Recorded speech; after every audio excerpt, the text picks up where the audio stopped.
Very good morning to you. Has our reliance on EU workers kept retail wages lower?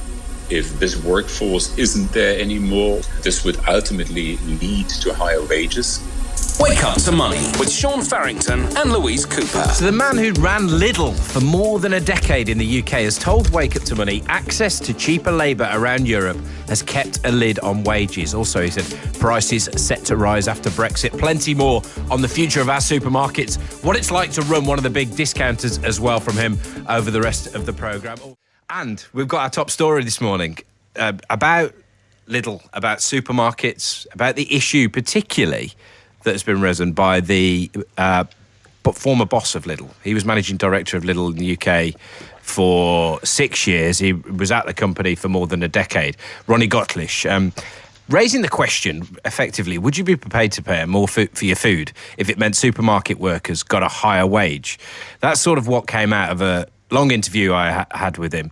We were talking exclusively about all kinds of things to do with the British supermarket. And he says the EU freedom of movement has helped to limit the rises in wages for supermarket workers. He says that could end with Brexit, but part of the Brexit process and the consequences of that may mean that you and I have to pay more at our tills. Here he is talking about what might happen if those European Union workers were suddenly not here in quite the same numbers. The grocery retail sector in large parts of Britain is depending on foreign workforce. And if this workforce isn't there anymore, you get quite a bit of pressure in a market where it's anyway very difficult to recruit for. And this would ultimately lead to higher wages, and higher wages lead to food inflation. And interesting, Louise, this is the jolt that will happen on the UK jobs market if there's a change in our relationship when it comes to access to workers from around the European Union. Which some companies have been warning about, although the supermarket sector, not so much. You hear a lot more in terms of social care. What is interesting is that a German discounter, Aldi, whose prices are incredibly keen compared to the big four supermarket groups, actually gives, graduate trainees something like a starting salary of 44 grand and an Audi. So it is interesting that some discount supermarkets with very, very low pricing actually, in terms of salary compensation, is very good. And I also believe it's pretty good on the shop floor as well, because you're not just a checkout person or a shelf stacker. You do everything, and I'm pretty sure that Aldi and Lidl pay very good rates compared to the big supermarket groups. So that's interesting as well. The cost structure of a business also has something to do with the prices you pay. Richard, the debate about the effect on wages in the UK by our access to workers from all around the European Union, is it any clearer now, do you think? Now that we've had the referendum and we're sort of 2 years on, do people know what the consequences of that are? Well, I think they do, in the sense that I think some of that downward pressure on wages is disappearing as some of those people who are forcing that downward pressure head back to continental Europe. I agree with Louise in terms of the food retailing sector. I'm not sure that was the area that had as much focus as some other areas. I think in Aldi and Lidl's case, there may be fewer people working in those stores relative to some of the bigger supermarkets. And also, I suppose, over the period that we've been talking about this, the minimum wage has gradually increased and the living wage has become more and more popular. So I think there's been sort of two-way pools, I think, on this downward pressure on wages. Richard, we're going to talk lots more later in the programme. Plenty in the world of markets. Keep an eye on. Nick in Portsmouth says, I can remember a time about 10 years ago when my local supermarket didn't need to import EU talent, in inverted commas. We can manage without it, says Nick. The reason we're talking about this is because the former boss of Lidl UK says freedom of movement has helped to limit the rise in wages for retail workers here. Ronnie Gottlisch was managing director of the discount chain in the UK for 6 years. He stepped down in 2016. I'm talking to him about a whole range of topics. Began by asking him what effect he thinks Brexit will have on companies like Lidl and Aldi.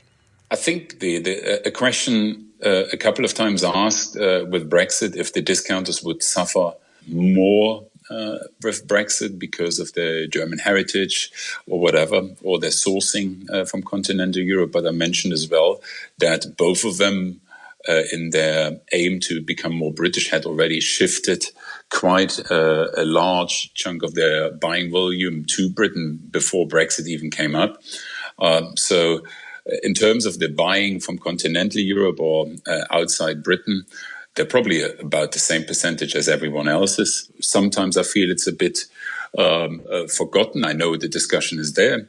The grocery retail sector in large parts of Britain is depending on foreign workforce. And if this workforce isn't there anymore, or the reason for them to be there, i.e. an easy commute back and forward to Poland or wherever the people were coming from, falls away, and the advantages of living in Britain are falling away, you'll have quite quickly a scenario that your cheap labor falls away, and you get quite a bit of pressure in a market where it's anyway very difficult to recruit for. And this would ultimately lead to higher wages, and higher wages lead to food inflation. The free movement of people in Europe, as one of the consequences of that been for those that work in the retail sector on the shop floors, that their wages haven't gone up as much as they might have done? Well, I think the wages have gone up in line or above minimum wage or living wage.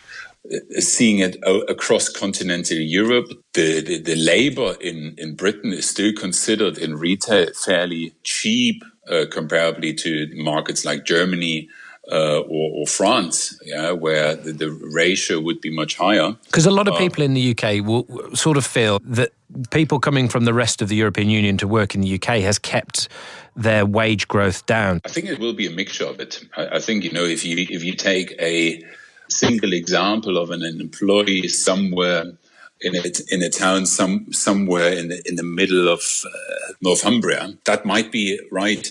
If you take a look down to London, this just wouldn't have been possible to recruit the number of people you needed. Simply not available, the amount of people you need.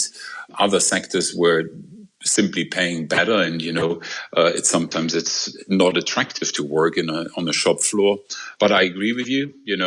At the end, the market should dictate that, and there's no doubt if you wouldn't have had the labor available from other parts of the European Union, this would have ultimately had to lead to a higher wage, because you needed to attract employees, let's say, from Britain to work in your stores. And you would have had much higher retail prices much earlier. If there was no deal, what effect would that have on the weekly shop for people in the UK? I think the most likely one is that you would see food prices to increase, even just that some people who are importing goods to feed animals in Britain. It's not, even if you take products which are grown at certain British farms and you think, well, it's a British product, why should the price increase?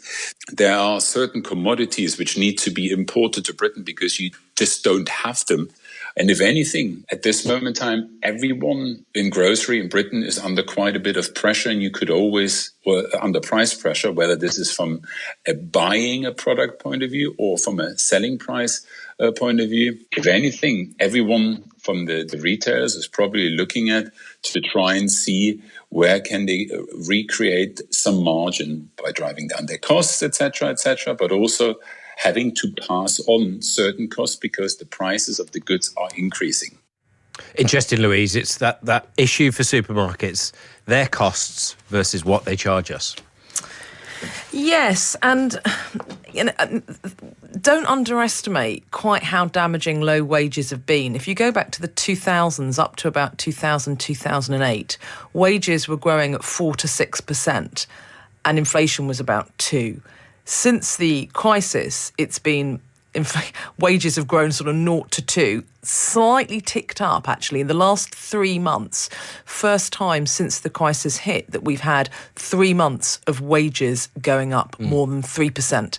a month. So there has been a tick up. And I think many people in this country, of course, as a business, they complain about wages going up because it's a cost. But for many people in this country, they wouldn't see it like that. They think wages going up would be a great thing and probably would be a good thing in terms of consumer confidence and consumer spending. Certainly what we hear from a lot of our listeners. Also talking to Ronnie Gottlieb about the future of supermarkets as well. The discounters been expanding relentlessly. Lidl now has 740 stores in the UK. Aldi's got more than 800. The race is on to 1,000. I asked Ronnie Gottlieb what he thinks the future of shopping in the UK will be, particularly in supermarkets, and if the chains can actually sustain all of those stores, or as he calls them, big boxes.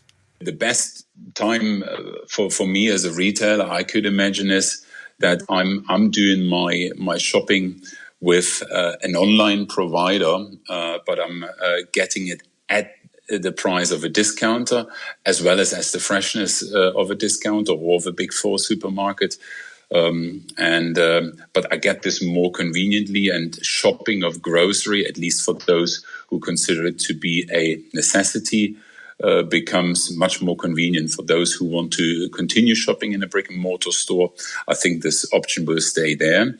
But I think if you consider this to be a need only, and you may just want to fulfill that in a way that you leave your office, you talk this into your mobile and let the mobile know these are the kind of products I want to have when I'm arriving at home in 45 minutes, and the products are there at the quality and price you would expect from a discounter and range-wise from a big four supermarket. Then you overcome the hurdle of freshness, you overcome the hurdle of price, and the supply on demand is there. Do you think we're going to see somebody, whether it's Amazon or Amazon linked with somebody, Ocado technology perhaps, do you think we're going to see somebody really go for that market? Online, delivery, fresh, price not far off what the discounters are. With more development in technology, we'll see that. I'm struggling to put a timeline on it. If we could take a look in the future in 50 years' time, the question really, and that brings it back to what is the threat?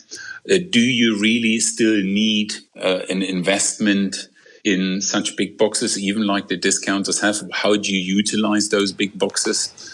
I think this is a threat. If someone was to be able to overcome these technical hurdles, then this is a big threat. But I think that threat stands for everyone currently there. And there might be players around we don't even think of. What will be the biggest change to our supermarket scene in the next few years? We'll see a continued progress of the discounters. I don't think we've seen the end of their growth. Give it 3, 4, 5 years, we'll probably see both discounters standing combined at about 20% market share. You'll be talking about the big six by that time, or it depends on certain merger acquisition activity, might be big five only. We'll see a development that they are growing, and if no one finds a solution of how to, get people back into the big four boxes, how to attract them and give a reason why you should travel to those big units, then this will go. But I don't think you'll see it at a level like it is in Germany, where discounters are holding more than 40% market share. The British customer is and will be different, and I don't think we'll see it growing to that level. What do you make of the Sainsbury's-Asda merger? I think the general purpose of trying to learn from other organizations and benefit is a right development. It makes a lot of sense to me. If the customer will benefit from it, then this is something I believe is a good thing for the customer. It's Ronnie Gottlieb, who was Managing Director of Lidl in the UK for 6 years until 2016. We'll hear more from him towards the end of the week as well. I was talking to him about the best-selling stuff on that middle aisle, Louise, where all the random everything from lawnmowers to ski-wear and all that kind of stuff. He reveals that on Friday. Let us know on social media over the week what you think the best-selling thing ever in that middle aisle at Lidl might have been. #WakeUpToMoney. There was also some talk about them going a little more convenience in store as well. Lidl on the go is starting to happen around Europe as well. Are they gonna deliver? That's the key question for a busy working mother of 2 kids. Well, speaking of Doesn't which, work. Rose has been in touch about getting up early in the morning, Yes. awakened by a radio alarm, get 5 Live on at 4:45, have a pint of green tea juice, 15 minutes of stretching up exercises, and that's her morning done. #WakeUpToMoney on Twitter. Rose, get in touch.